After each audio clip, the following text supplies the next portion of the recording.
Hello, hello. Welcome to the Thoughtful Edge podcast. And today we are recording in a new setup in a professional studio. Uh, and today I have an amazing guest whose name is Sergii Gorpynich. He's a tech executive and spent decades probably in the Bay Area and was observing the evolution of the tech and the AI and all other industries as well. And I'm glad to have you here on my podcast today, Sergei. And could you please tell me about yourself, about your background, experience, and we'll take it from here. Great. Dmitry, thank you so much for inviting me here. I'm really glad to be here. So I'm a Chief Technology Officer at a company named STAR, and we're a company in the digital consulting space. So basically, we help our clients to innovate, design, and then build their technology solutions with a heavy focus on software, and recently with a heavy focus on AI.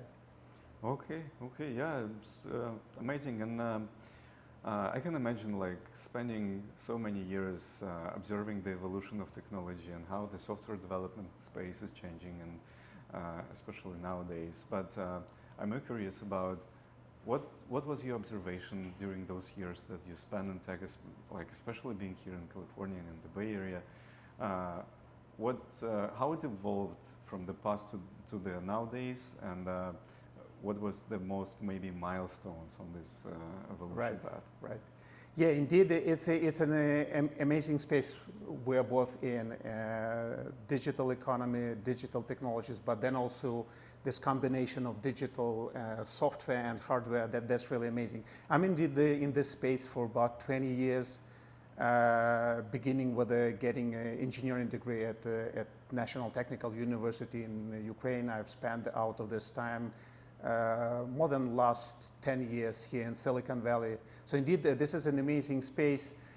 If I try to summarize, if you will, if I try to explain what is most impressive about this space, is probably the level of innovation and the fact that this innovation speed is further accelerating. So this is probably the most amazing.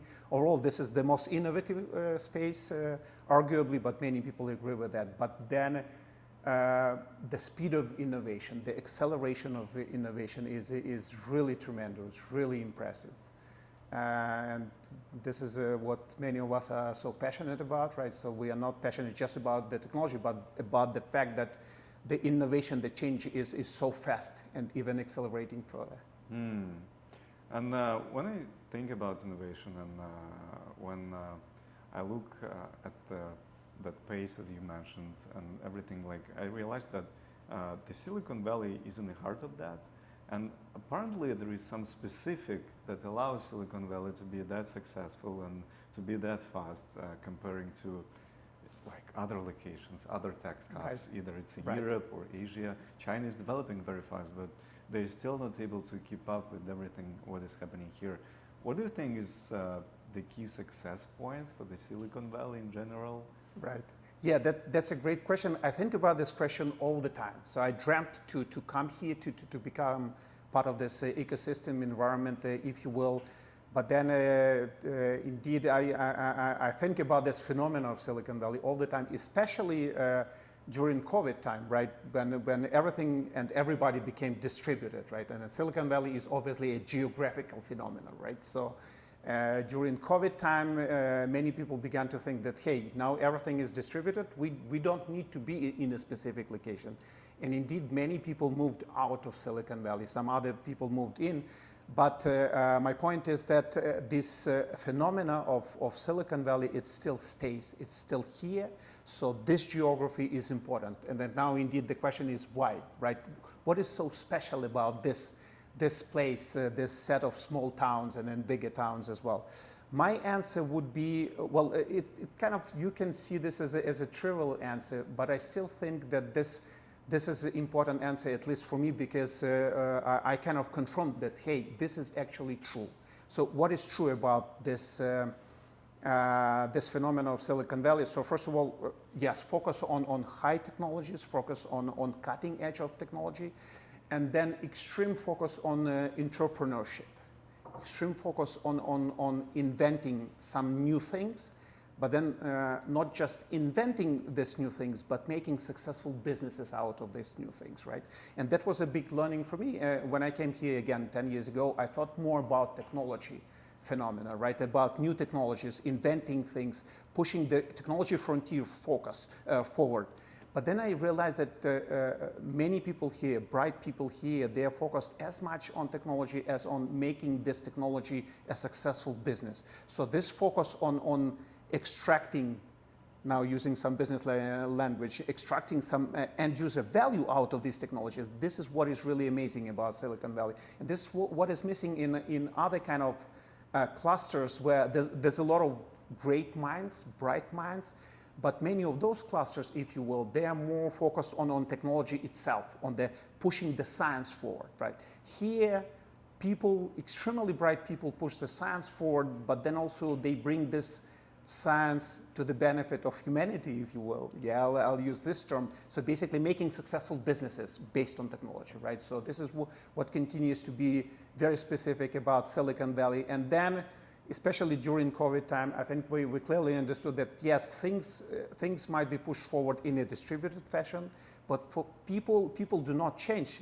Our DNA does not change, and then people need to be around other people, to be really successful, to be happy, but then also to be productive, right? That's why this kind of geographical aspect of Silicon Valley continues to be important, because these bright people focused on technology frontier and business frontier, it's important for them to stay together, to talk together, right? And then this is how this group innovation happens, right? So it's really amazing. Yes, so Silicon Valley will continue to be a dominating factor in technology developments moving forward.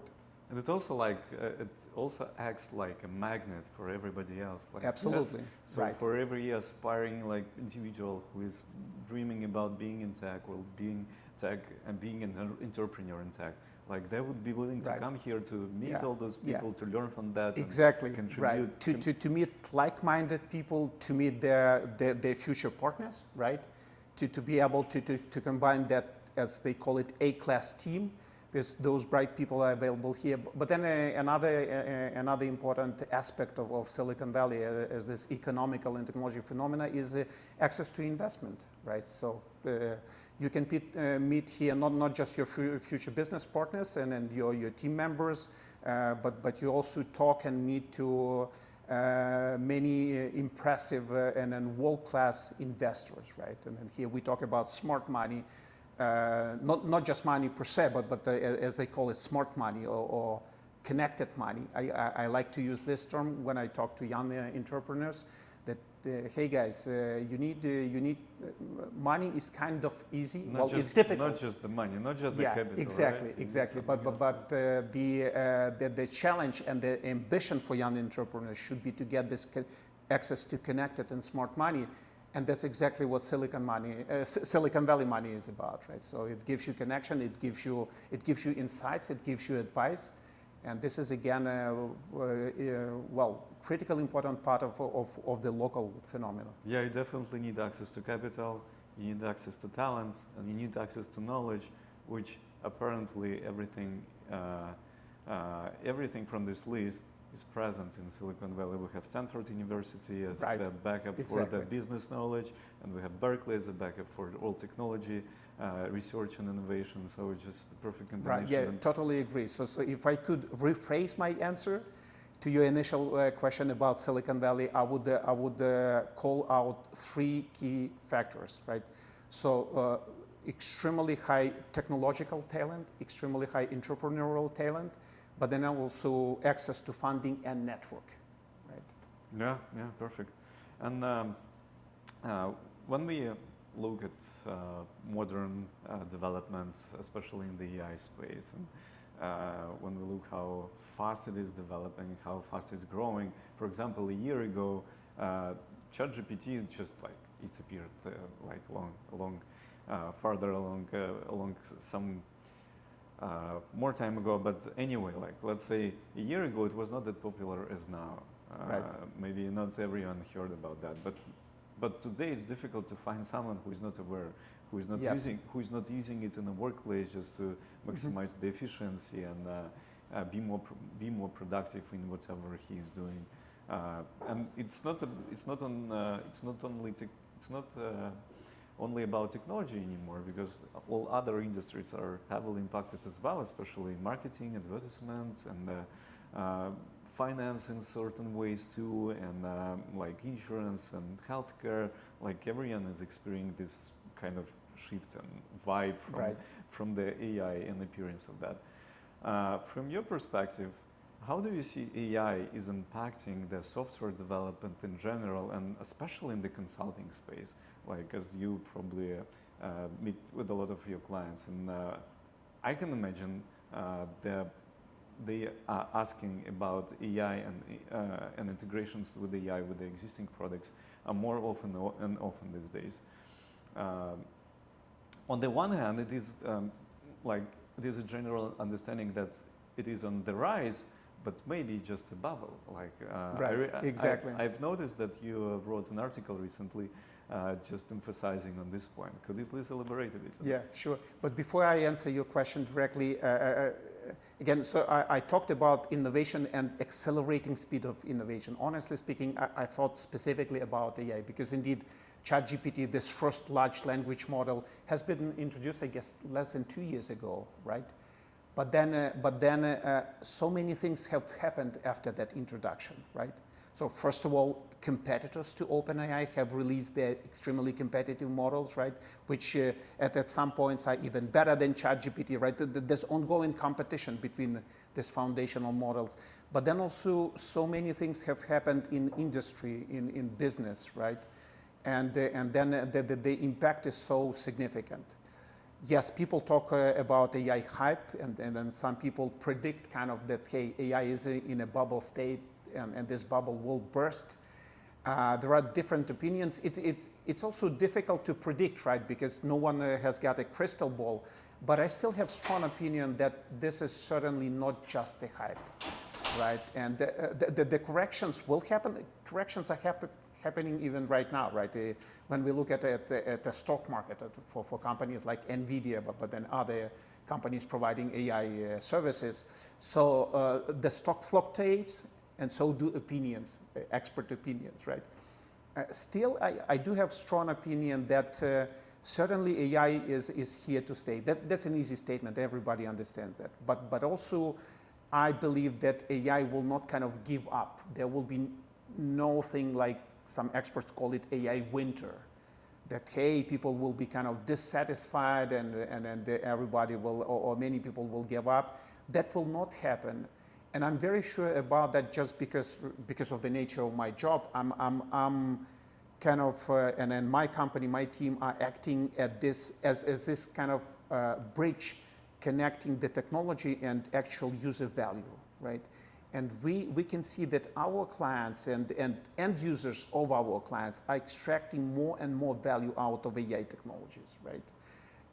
So that's one aspect why I'm quite bullish about AI technologies, and I'm quite sure that AI is here to stay.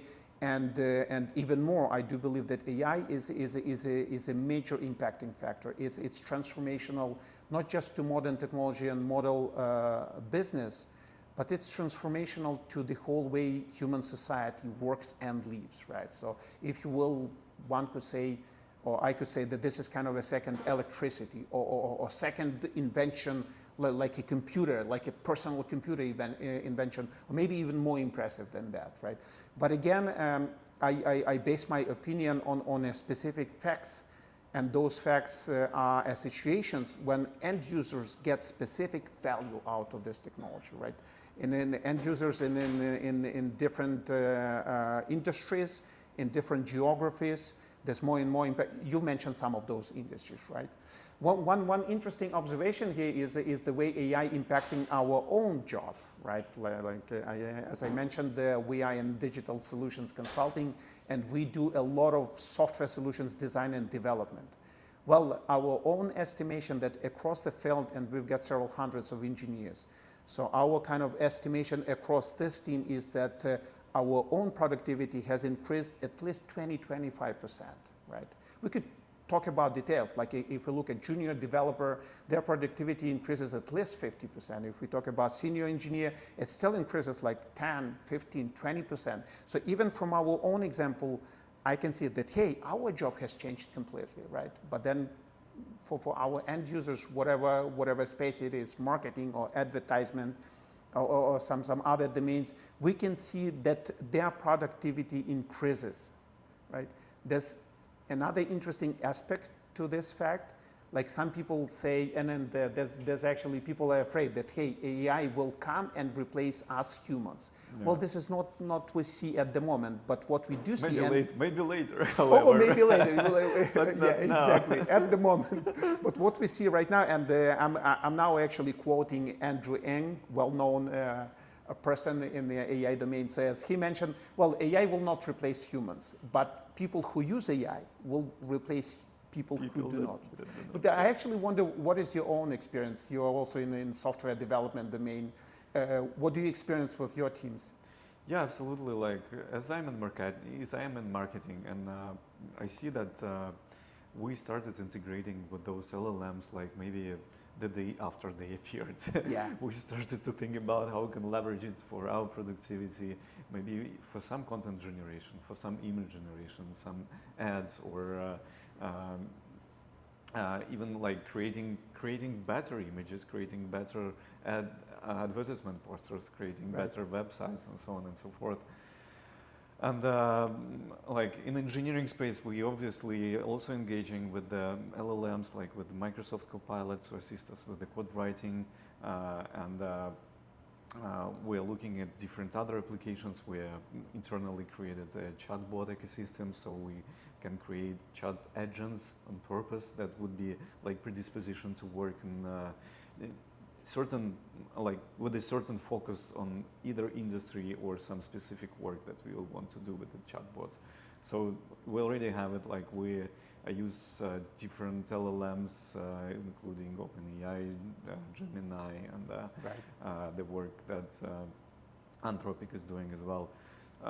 So we are leveraging that hugely as well, not only on the engineering side, but on the marketing side too. And yeah, like it's going very fast. And those technologies are so comprehensive on the one hand, but it's so easy to use on the other hand that it allows us to do it very fast.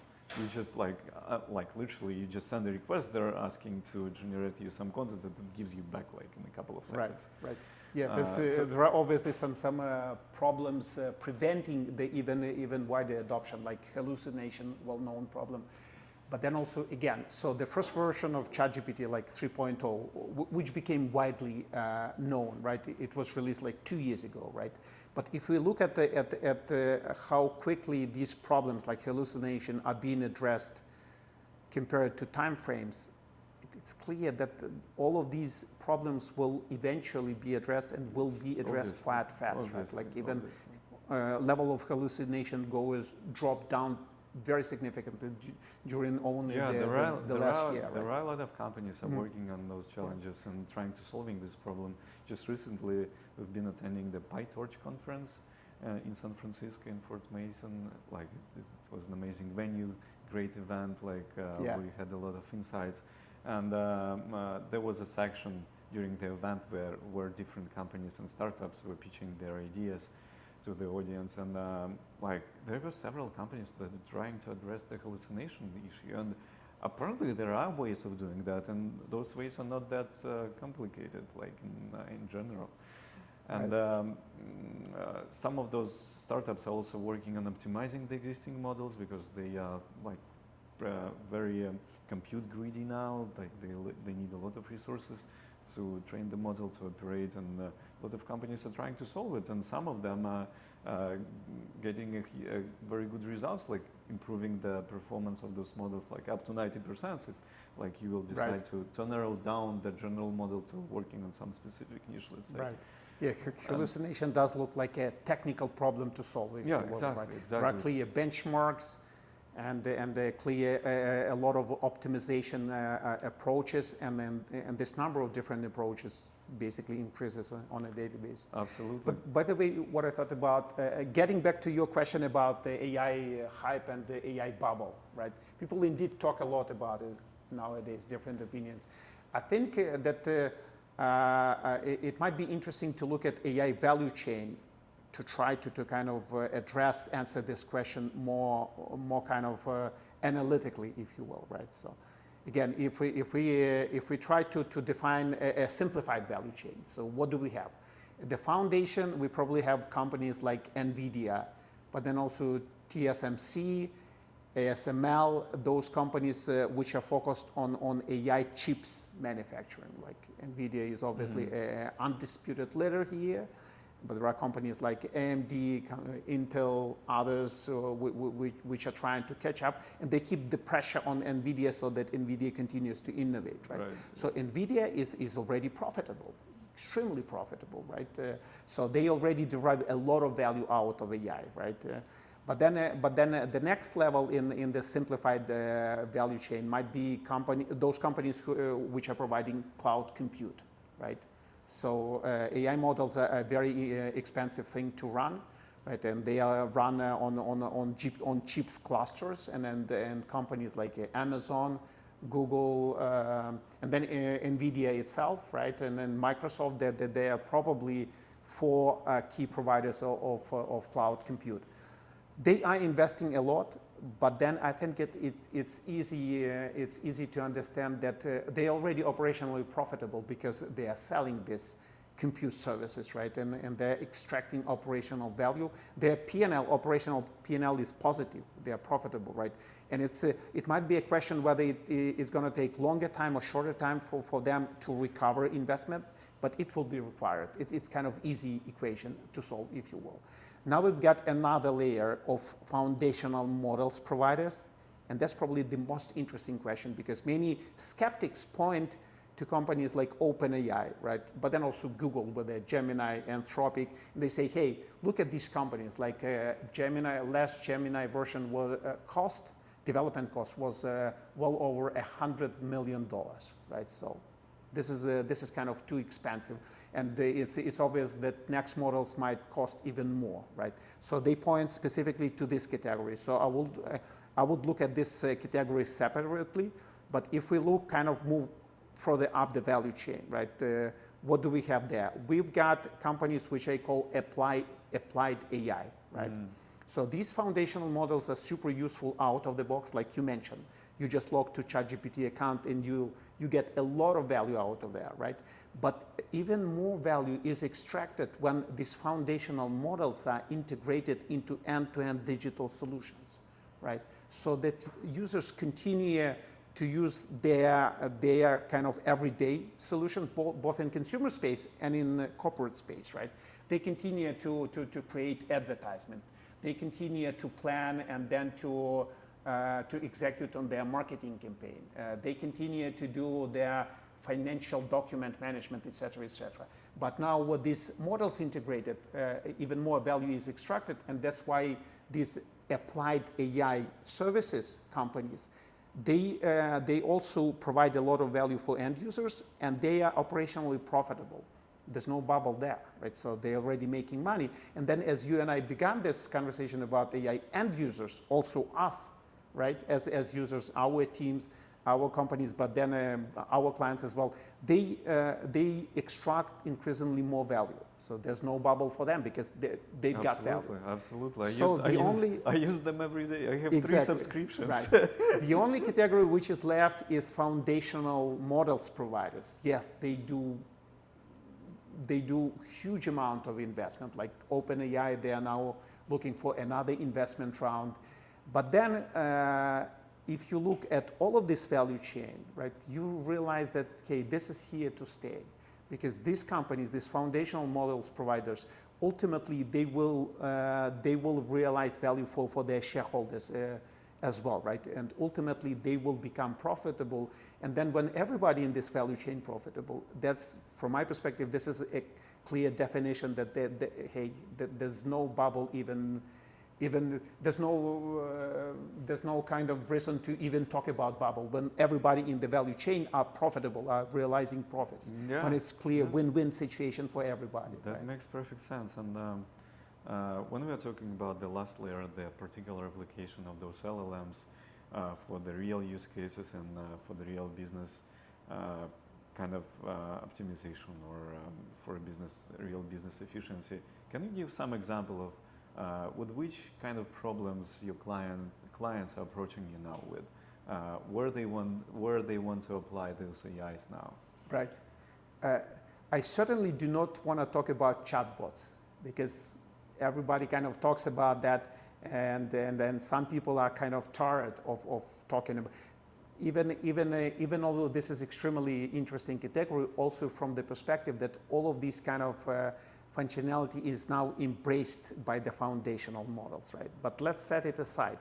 I'm actually, like personally, I've got some background in digital document management. I've spent several years of my career developing document management solutions. And I understand, even from the perspective of my own experience, that this is a very large domain for enterprises, for businesses, especially for enterprises and businesses in a highly regulated domain, right? Like one of the target industries for the company I'm working with is health tech and then pharma space and healthcare space. This is highly regulated space. It has to be, right? It's kind of obvious for everybody that those companies are building life-critical solutions, digital solutions, et cetera, right? For sure. And because this is highly regulated, the amount of documentation and then document management, document creation tasks in this industry is tremendous, right? And it is a huge spend for businesses, right? Which a lot of inefficiencies there, right? Yeah, a lot of so basically a lot of investment, a lot of ongoing kind of operational spending on this specific aspect of document management, document generation, right? And I clearly see that there's a lot of potential within this space. Again, this is just one of the examples here, right? And here we talk specifically about document generation, like my team is heavily focused on this space, right? Help our clients to generate all of those documents, like clinical trials report, which pharma companies build and they and then send over to FDA here in the United States. So it's hundreds to thousands of pages of documents, and they have to do a lot of that, right? And then they employ a lot of qualified content writers, and those content writers, they do a lot of mechanical work, if you will, completing those reports, right? So that's exactly just one specific use case, one specific examples where AI is hugely helpful, right? Yeah. And the AI is totally capable of building quality drafts.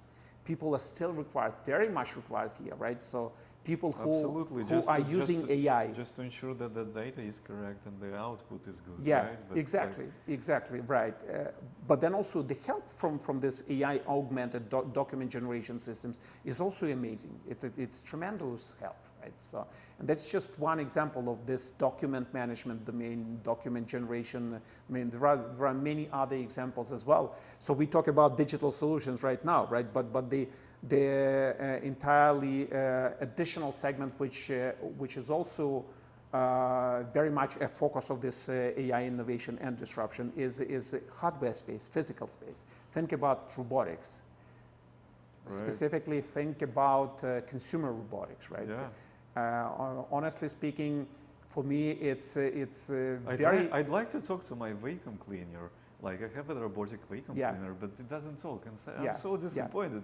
I'm waiting for the day where I would be able to talk to it. Like go check kitchen, or go like clean after my kids throw some stuff on the ground, and like I want to be clean it up. Yeah. But it's also exciting to understand that specifically humanoid robot factor, like a form factor, right? It turns out to be competitive. And then look at companies like Tesla or Figure AI, look at their early releases. So it's happening. I think about my childhood, I've been very much into sci-fi, into science fantasy. Yeah, it's And I all- remember all, that all Isaac of that is Asimov becoming true books, right nowadays. I, Robot, it's just becoming true. Yeah. It's goes by the book, right? Yeah, yeah. And I have a question to you as well, another one. So, as you're kind of in the leadership of the software development and the consulting space, can you give any advice to other entrepreneurs in that space, how to better deal with AI, how to better form the offering for the clients, for that offering to be more appealing to them, and how they can start working with the big corporations as well when it comes to developing either integrations with the existing models or changing the existing applications. Right. Like any advice to the companies that are trying to get into the American market? Right. Yeah, I'm happy. I'm happy to give advice on this, and happy to share our own experience as well. Right. So first factor is something which we already talked about. This is a constant focus on innovation. Right. So basically, specifically AI technologies is a situation where indeed we need to learn on a daily basis. Right. And what's also interesting here, you learn not by reading the books or podcasts. Podcasts just give you an idea, but you learn by reading research papers. You just take a scientific research paper and the next day you implement it. So that's really exciting. Constant focus on innovation, right? That's first. Second, something which I would underline, really look at end users and actual use cases, right? I just remember a very recent brainstorm where we looked at one of our industries, one of our user domains, right? And we thought about information retrieval, but then quickly we realized, hey, we already have a pretty good implementation of information retrieval. Let's automate that use case with the AI, because this is where the end user value is, right? So second element of my advice is look for those opportunities where you clearly manifest and implement again, clear value for end users, right? So this is where the most interesting space is for companies in our domain, for companies in digital solution provider domain, yeah, right? So in digital consulting yeah. domain, right? Mm-hmm. So we like and we use this term applied AI. So again, as I mentioned, I see that ultimately as a bridge between those foundational AI models, foundational AI solutions available out of the box kind of, and actual value for end users, right? So there's a lot of work, a lot of potential there. So that would be my other advice.